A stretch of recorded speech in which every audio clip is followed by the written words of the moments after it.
Hello fellow modelers and styling fanatics, welcome back to my channel. I hope that everyone is doing fine and enjoys the hobby.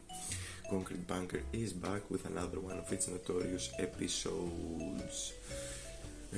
Long time no see guys, I have been both busy and lazy. This is quite an unordinary combination. But let me explain. I have been busy with everyday stuff. I have been busy taking care of the women, little Chris, and I have been busy in work. So the little time there was left for me to sit on the bench, I have been quite lazy, and I have made no progress, little progress. That is why it's been a long time that you've seen a video of from our project. Now I have managed to do a few stuff onto our dio, and this is why I'm here today after all. So this is another episode for our Dragon Stug 3 10.5 centimeters with kit number 9058 in 1 to 35th scale. So today we are working on the base of our diorama. We are sketching a layout, and we are following this layout up to a point that I will need to consider some things to finalize what exactly I wanna do. So I don't wanna bore you guys any longer. You all know what to do. Crack the mandatory cold one and grab a seat so you can be comfortable, and let's see what me and past George have in stock for you guys today. Okay guys, welcome back to another episode of our Stug 3 Ausf.G, I think. Yep, Ausf.G 10.5 centimeters, and we officially reached the stage where this project has become difficult to film. So I did a few stuff off camera.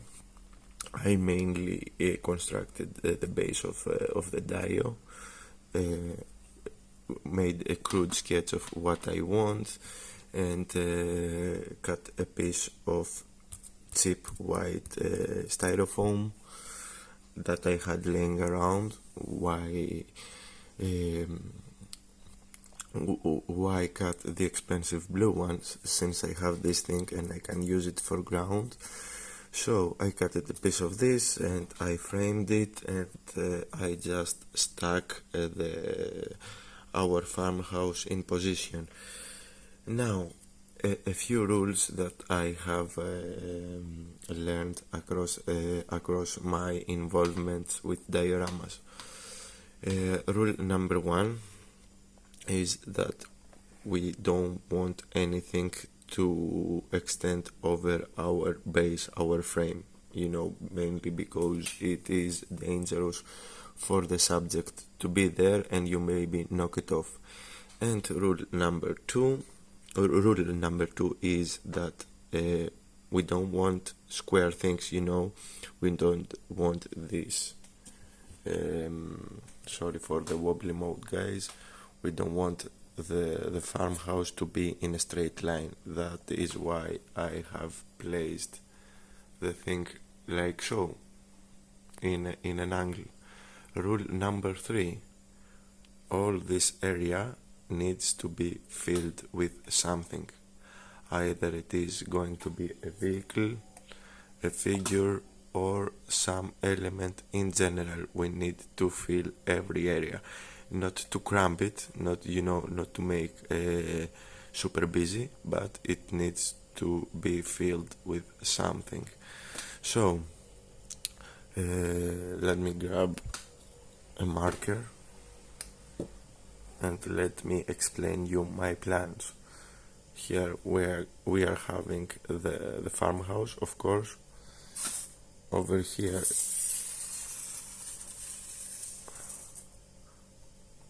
somewhere is going to be the road, or maybe here, to be honest with you guys. So on the road we are going to have our Stug, our main protagonist. Over here there's gonna be figures and interaction. I'm gonna explain later what kind of figures they're gonna be. I'm just building the rest of the scenery. Here now on this edge where I crossed my line, where I drew my line, and over here as well. So in these two straight lines, edges of the house, there is gonna be a fence, because every farmhouse needs to have a fence. In my in my mind, it's not also because this is how it works in my mind. I need to fill the space, as I've said. And over there, at the edge, our cart is gonna go over there together with some other stuff. I'm gonna see some tools maybe. I'm gonna search my spares box to see what I have. So this is gonna be parked there. Our Stug is gonna be here. Figures are gonna be here. And that's the majority of the things that I have in mind. You know, minor details are gonna be added to the scene later on, but this is our crude plan for the time being. So what's my next course of action, you may ask now, since I have framed the base and I have a crude layout. My next course of action will of course be to create the fences, one fence for over here and one fence with a small gap, since over here the small gap is going to be there mainly because we need to drive the farmer's cart out, so it suits me right. A smaller part of the fence should be built there. Now I'm gonna build the fences, and I am also going to dig this area a little bit more, you know, give the house a bit of elevation, so we have not plain and even ground. That's my plan for the time being. I hope that it made sense. So here in front of us we have two fine examples of my scratch building, crude, because it is my first one. I know that I could probably do better work on them. So this one is the part of the fence that is going to go in front of our cart, because as I've said, we need an opening on the fence there in order for our car to go in and out. And this one goes onto the other side. It is cut like this here because it, as I've said, it goes to the edge of the dio, which means that over the edge it is the void. It is supposed to continue from there, and this is a crude construction from coffee stirrers. So what I have done, the only thing that I have measured is this measurement. I took this guy and I found out where his waist is, so I opted for this height of a fence. This height is over here. It goes over here, which is a good and tall fence to keep animals inside. So that's the only measurement I have done. The rest of it is easy. You just cut coffee stirrers, sand them in the edges a little bit, use super glue to glue them together, and punch some holes over here to depict nails, you know, nails. So these two now are going to go onto my diorama. I'm gonna show you later when I will glue them on. And at the time being, I am also scratch building a small bench in order for our one of our figures to sit on top of it. So let me scratch build the bench as well, and I am going to be back with more work. I am on fire, guys, today. So after the fences, I opted to do a small bench to decorate the outside of the farmhouse. Nothing fancy, although Elon Musk is probably the farmer here due to the sheer size of the farmhouse. Anyway, this is a simple bench. It's gonna go out on the outside. As I've said, nothing fancy. It is a crude scratch building from coffee stirrers. Once again, here is a better look.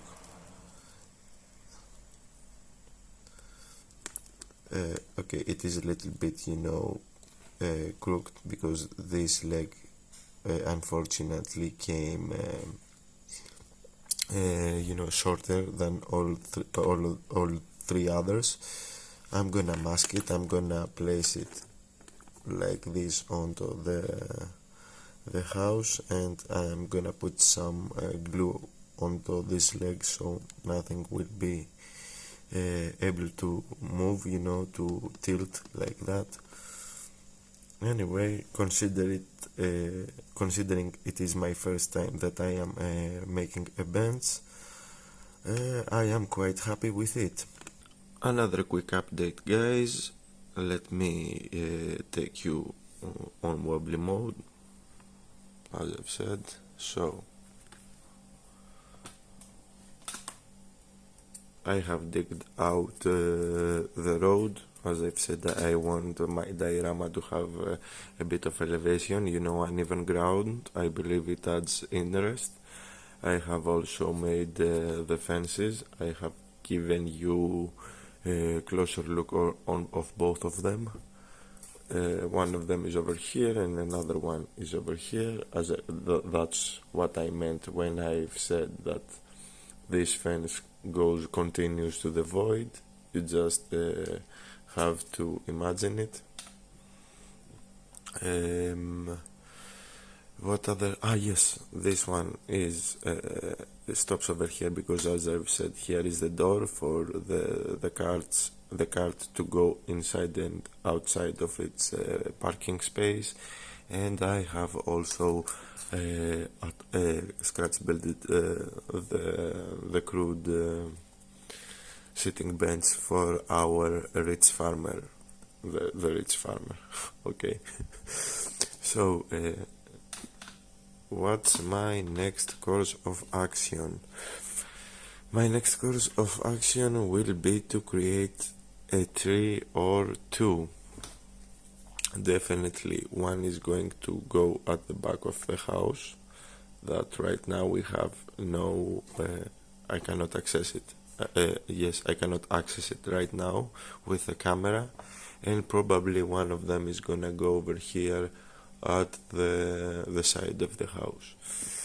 Now, for the guys that follow me for some time, they know trees are the bane of my existence. I haven't found a good way to scratch build a tree, a good way, a realistic way to scratch build a tree. Anyway, I'm gonna give it another shot, of course, and I'm not gonna create a huge monstrosity. I'm gonna just add a small tree just to be there. Of course, and the tree won't be in scale because you guys imagine that if a tree of 30 meters if a tree is 30 meters tall in this scale, it means it has to be 3 meters, and I don't have that space, the materials, and neither the skill to make a 3 meter tall tree. I don't have the skills to make a 10 centimeter tall tree, but anyway. So we're gonna make two small trees just to add more interest, and of course I'm gonna place them onto the diorama before I attach the groundwork, because I want everything, I want every material to be integrated into the scene before the groundwork. The groundwork is gonna finalize everything that is gonna integrate, everything that is going to be onto the surface. So guys, it's been 2 weeks since I have filmed anything at all. I was so lazy and so busy with everything else except modeling. So, which means that I didn't make any significant progress. Now we are in for the biggest part of the video. I want you guys to know the bane of my existence. The bane of my existence is none other than tree creation. Every time I wanna make a tree, something goes wrong, and it always looks like crap, to be honest with you. Anyway, let's start with my adventure.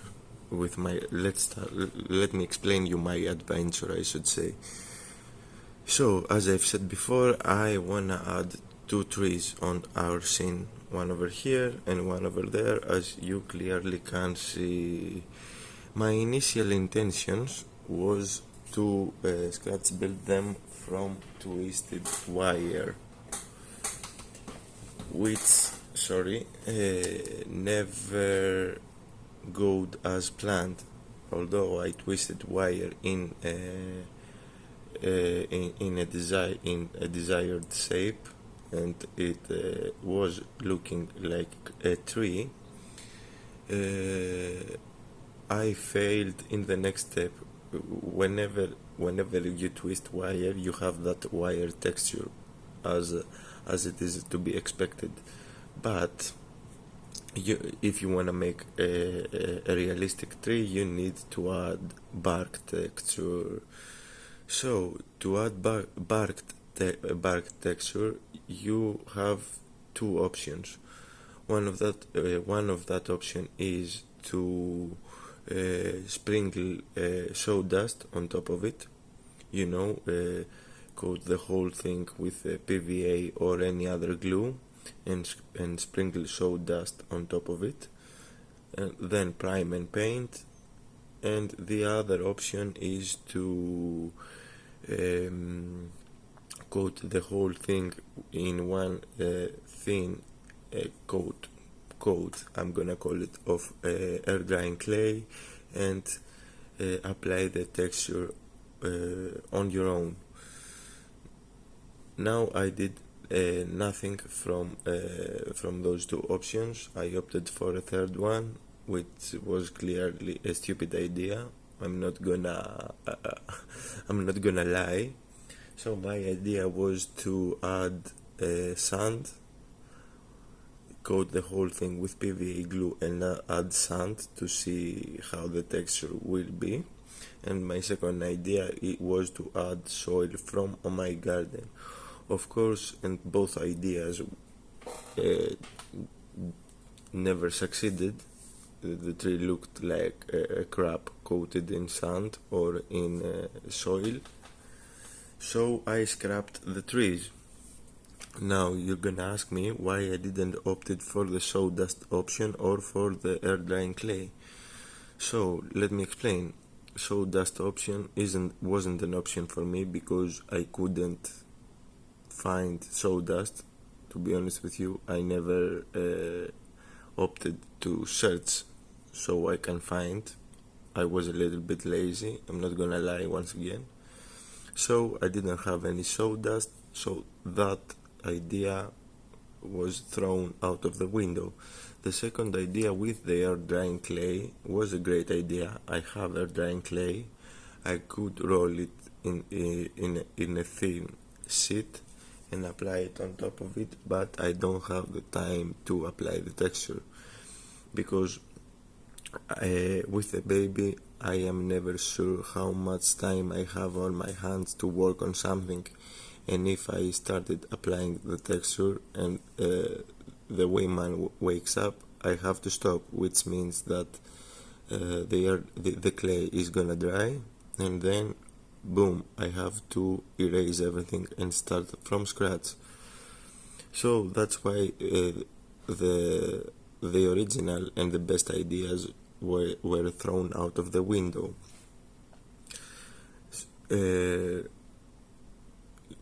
recap everything, I have made the wire trees and I have thrown them away because I screwed them. But I needed trees.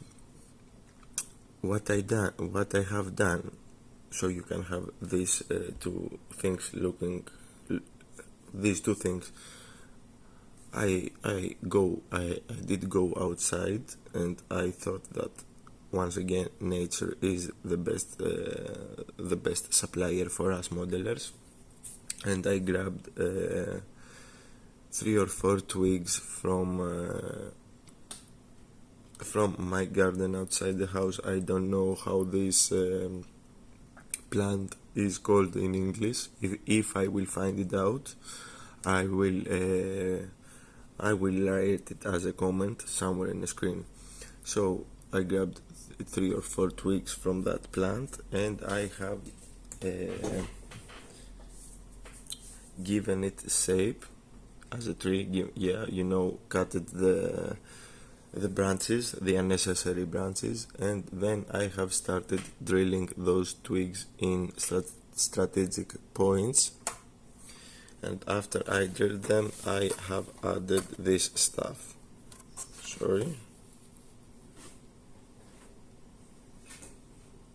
This is something like sea foam plant, and I don't know if it is sea foam, but anyway, I have added this stuff to depict smaller sized branches. And after that, I have coated the whole thing with hairspray and sprinkled oregano and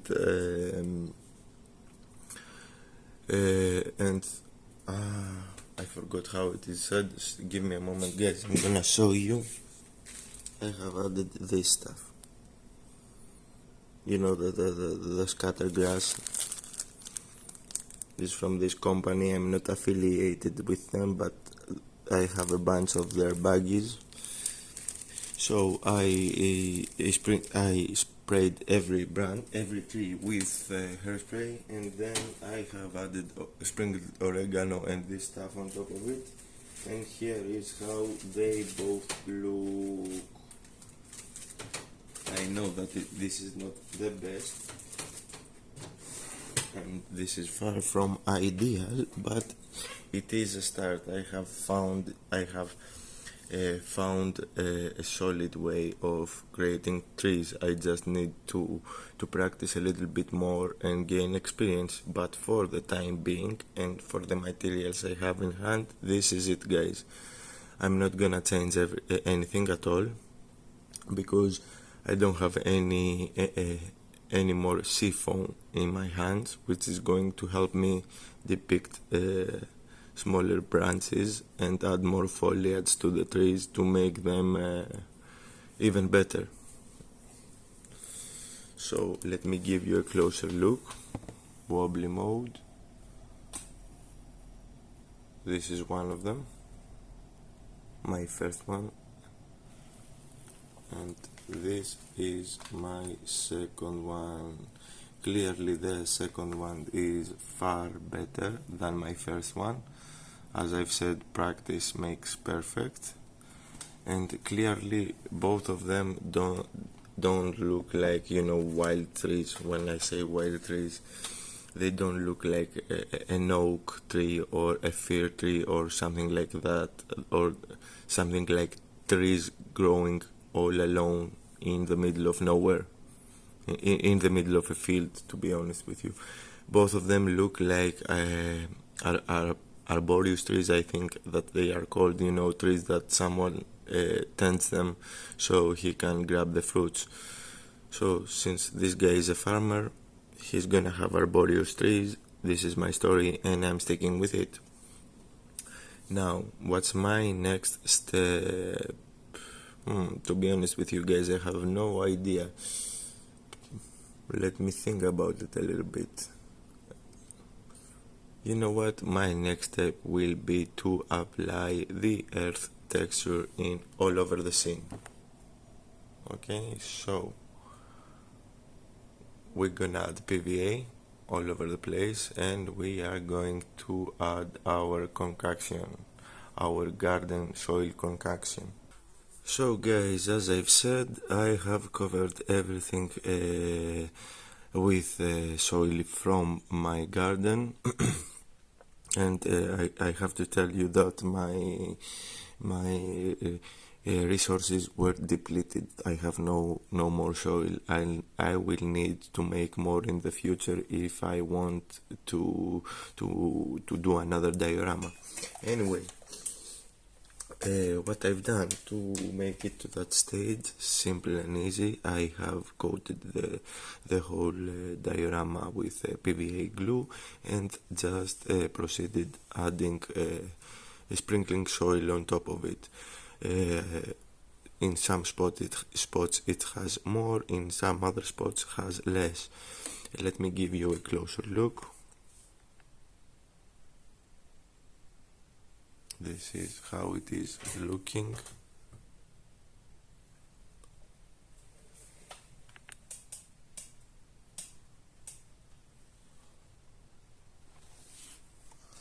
Seriously, this thing grew rapidly on me, the diorama I mean. Now, what is going to be my next step? I will have to think about it, guys. I will have to think how I wanna proceed with it, mainly to decide what kind of season it is, of course, and it's going to be a winter or end of the winter, middle of the winter, end of the winter and start of the spring season. Because the Stug has winter camo, so either it's gonna be start of the spring or winter season. I'll have to decide what kind of season it is, so I can continue with the look of the soil. If it is winter, then it's gonna be snow. If it is spring, it's gonna be, everything's gonna be wet and muddy because of snow melting, etc., etc. I will have to think about that because I haven't given it a thorough thought, if that made sense. So, with this stage of the build done, we're gonna wrap up this episode. Mainly because, as I've said, I want to think how I am going to proceed, and because I haven't produced a video in a long while and I want you guys to know that I am still here. So, with all that said and done, we have made it to the end of this episode. On our next episode, we will probably decide what's gonna be it for the soil, mud or no mud, or snow or whatever, and do some more stuff onto the dio. I hope that you guys find this video helpful and interesting and stick along for the next one. Before I go, I want to thank each and every one of you guys that watched this video. A special thank you to my old and new subscribers. You guys are the best and you are the reason I keep doing these videos. For the newcomers out there that encounter one of my videos for the first time, welcome guys. I hope that you like what I do. If so, you all know what to do. Leave a like, comment with your thoughts and opinions, share the video if you believe it deserves to be shared, or even consider subscribing for more builds to come your way. Until the next time, fellow modelers and friends, take care and model on. It was that Mofo Daemon, signing out.